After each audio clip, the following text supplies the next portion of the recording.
Story 1. Honestly, a mix of stubbornness, community college, and saying yes to opportunities one felt unqualified for. It's wild what consistent effort can do when you've got nothing to lose. Story 2. Experienced childhood homelessness and, after that, grew up in deep poverty. It wasn't a clear path out. I initially went to college, fully paid for by loans and whatever grant money I could get, but was quickly overwhelmed by poor money management decisions and bills, so I had to get a job during school. The job quickly took priority, and I dropped out. I eventually got fed up with the jobs I had to take, and after seeing many older women in my workplace who were unable to retire, I went back to school. I graduated, then applied to graduate school. Between undergraduate and graduate studies, I left an abusive relationship and took a year to focus on getting my physical, mental, and emotional health back on track. You can't achieve anything if you think you're worthless. Finished graduate school, then applied to some ambitious places and networked extensively. Landed a job right out of graduate school at a Big Four consulting firm and have been there ever since. Met my husband in graduate school. He had a much better upbringing and knew to go with a new construction home in an area with loans from the United States Department of Agriculture. We were able to get a low interest rate during the COVID-19 pandemic, and here we are. It took absolute grit and, at some points, complete delusion about what was possible to get here, and I take every opportunity one can to help others who are trying to get out of their situations. Story 3. Got a good education. I went to public school, but I paid attention and studied. Didn't get into trouble like a lot of my young peers. Put myself through college by working. Didn't leave much for a social life, though. Story 4. Moved away. Got myself an education while working to support myself. Worked oil fields 70 to 100 hours a week for 11 years. Quit, started a family, and have been working closer to regular hours for the last 6. The opportunity is there for everyone, we just don't all start at the same level. Story 5. Growing up, my parents divorced when I was 6, and I was the youngest of 5. Dad didn't help, so we were evicted and spent time being homeless. We ended up in a low-income neighborhood for 12 years and were treated poorly at school because of where I lived. I worked fast food and grocery jobs. I was lucky to get into a starter professional job in my mid-20s because a friend's dad thought I'd be a good fit and intelligent enough to thrive in an entry-level position. I decided to finish my degrees. I landed a job in cybersecurity because of my broad information technology knowledge and some experience with firewalls and intrusion detection and prevention systems. Then I landed a well-paying consultant job which turned into full-time employment, and I have been there for 6 years. My house needs work, but it's in a great neighborhood that's family-friendly. I'm doing for my kids what wasn't done for me by my dad. Story 6. Code Boot Camp. 20 years working in minimum wage retail jobs. Got laid off during the COVID-19 lockdowns and went to a code boot camp. Got my first developer job 8 months later. Went from making $40,000 a year to $165,000 in 4 years. I'm not sure that window is still open, though. The developer market is so tough now. A lot of boot camps are shutting down. Story 7. I got really damned lucky. I was raised very poor. Actually, very poor is a step up from where we were, and daily life was an absolute struggle. 1 meal a day at school was all I ate. Everything I owned was secondhand or older. I had no mattress and slept on the floor with a thin blanket. You can definitely call that poor no matter how you slice it.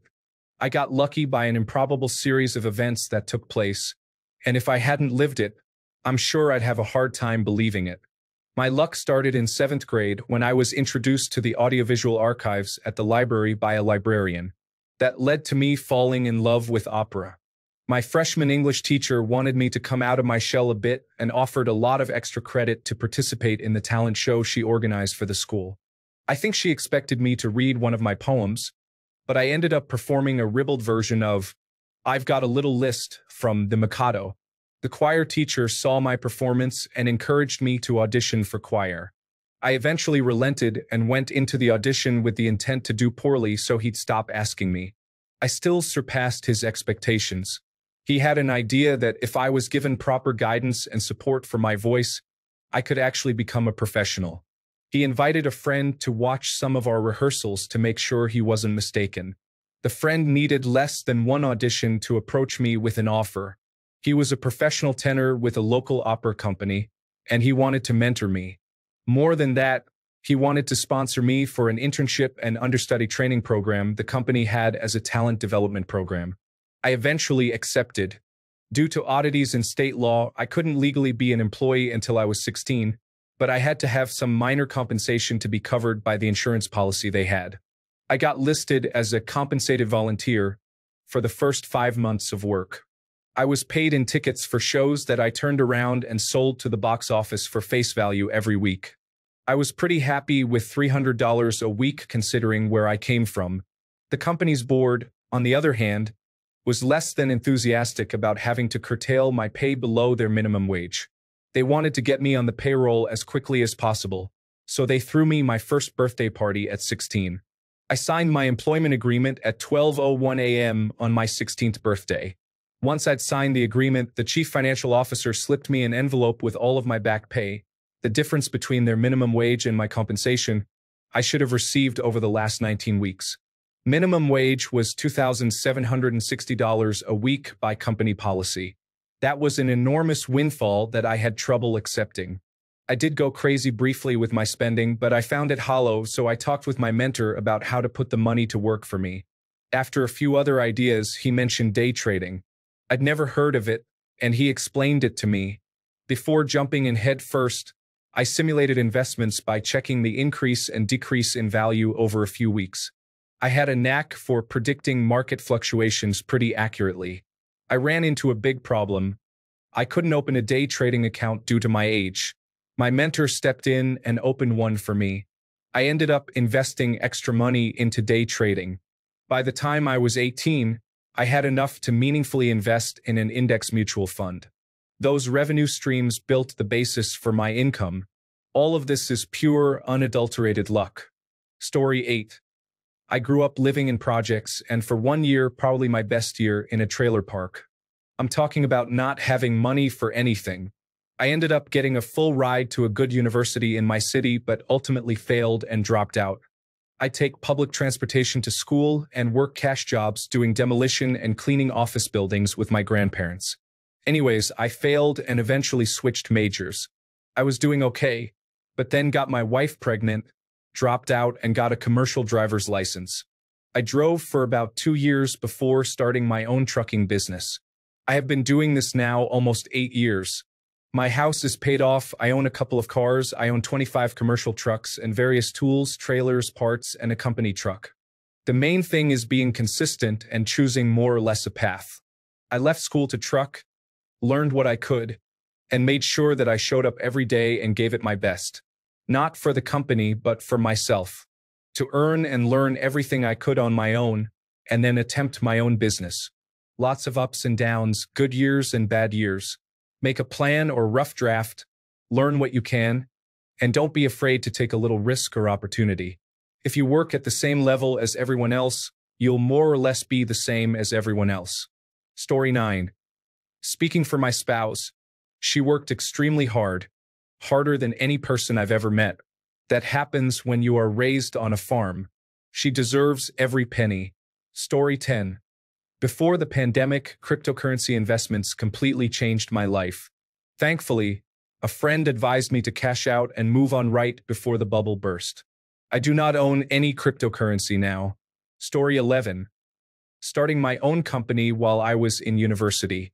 Developed some software that is very popular with corporations. That's it basically. It helped that I programmed my first game when I was 8. Story 12.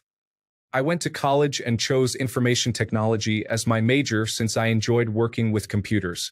I now work for a software as a service company, and because I understand the technology and am good with customers, I make close to $165,000 per year. Story 13. I basically just got lucky. I didn't work any harder than anyone else I know, but things worked out in a way that benefited me. Plus, I met my wife, so our dual incomes allowed us to buy this home, and fortunately, in 2017, before things got far more expensive. Story 14. Didn't grow up in poverty, just poor. Background. My parents still live in government-subsidized housing. We never went hungry, but my parents never had money to save. They sometimes had to take withdrawals out of one credit card to pay off another. They are 5'8" and almost finished paying off debt they had 20 years ago. My brother and I helped. How did I change my life? My parents immigrated to Canada in the 1990s. All I needed to do was integrate myself into my new culture while respecting the one I came from, and study hard. We never really had anything, but we never went hungry. People around me didn't care I wore the same clothes every day. All I had to do was study hard, go to university, study hard there, and make a career. I was always grateful, even though we didn't have money, because I was living in a country where my family's financial status didn't determine the person I would be when I grew up. Obviously, luck is an important factor. Hard work by itself is nothing if you are plagued by bad luck. I was lucky in that I was relatively healthy, had two loving parents who always stuck together, grew up in a nonviolent neighborhood, and grew up in a country where you can make your own opportunities. In many countries, it is very difficult to escape and overcome the status of your parents. In Canada, people never looked down on my family and me for obviously being poor. Ironically, the people who did look down upon us were other rich Koreans who also immigrated to Canada. I thought it would be the other rich Korean immigrants we could rely on to get integrated into Canada, whereas in reality they distanced themselves from us the most. It was actually the Canadians who didn't know anything about Korean culture who embraced us. In many countries, it is very difficult to escape and overcome the status of your parents. Anyways, I hit a six-figure salary when I was 27. All it took was some good luck and diligence towards academics. Not like studying 10 hours a day every day for 10 years, just actually taking time to study for homework and tests. Story 15. I married well. That got me into a house with land that I never would have been able to afford. Before all that, I got a degree and worked hard, same as everyone else. The difference is that when I was a child, that was enough to get an average person into a nice bungalow, but by the time I was an adult, that dream was fading fast. I continue to work hard as a stay-at-home mom with an online business that is finally taking off. Story 16. Military allowed me to get a decent job when I got out. Night school reimbursed by the job helped me to get a better job. Bachelor of Science and Master of Science degrees helped me get even better jobs. All of this happened while I was not out drinking and partying with my old friends. Story 17. I grew up incredibly poor with multiple stretches of homelessness when I was too young to understand our extended camping trips. My parents had the unfortunate combination of bad luck and making poor decisions repeatedly. Unlike others, education wasn't originally my salvation. At 18, I graduated high school and got a job at a local manufacturing plant. I stayed there for about 16 years until the plant shut down. During that time, I worked my way up from an entry-level position to the third highest in the building. I asked lots of questions, learned from my peers, and researched how to improve processes. I went from entry-level to becoming the go-to employee for various tasks. Eventually, I held minor leadership positions where I was in charge of small teams, which later expanded to bigger teams and ultimately multiple teams across different departments. The biggest turning point was finally getting a title. Once I became a supervisor and a manager, it was easier to find decent paying positions. When my plant shut down, I went to another manufacturing plant and was able to start as a supervisor with a respectable salary. From there, I advanced internally to a more technical engineering position. While at the new company, I also started earning my associate degree to strengthen my resume, as that was the weakest part after losing my original job. I have since received my associate degree and started taking night classes for a bachelor's degree. During my time moving up the ranks at my old facility, I was very frugal. I always had roommates to split bills with and didn't do anything too extravagant. I have since promoted a significant number of people from entry-level to salaried positions in manufacturing facilities. I believe manufacturing offers many options for internal upward movement. This method won't work for everyone, but it worked for me. If I were to change anything, I would have attempted to earn my associate degree earlier so my resume would have been stronger when my facility closed, as that was a major limitation in finding employment. Story 18. A genetic gift of intelligence that made school relatively easy but caused a lifelong struggle with procrastination. Random luck of stumbling into the right major to take in college. Learning the importance of your credit score by how much your dad complained about how your mom ruined theirs. Avoiding marriage early by observing the chaos that was my older brother's first marriage. Focusing on college classes and not getting caught up in the foolishness other students got into. Marrying much later to a woman with a career. Not having kids. And finally, finding a stable corporate job that has been consistent for over a decade. Nothing is quite as motivating as extreme poverty. When you have to bathe out of a pot of hot water because your family couldn't afford to fix the broken water heater, you take things like that personally. Or when you're scrubbing your clothes in the bathtub because you couldn't afford the laundromat. Or when you are up all night battling all the flying cockroaches in your room,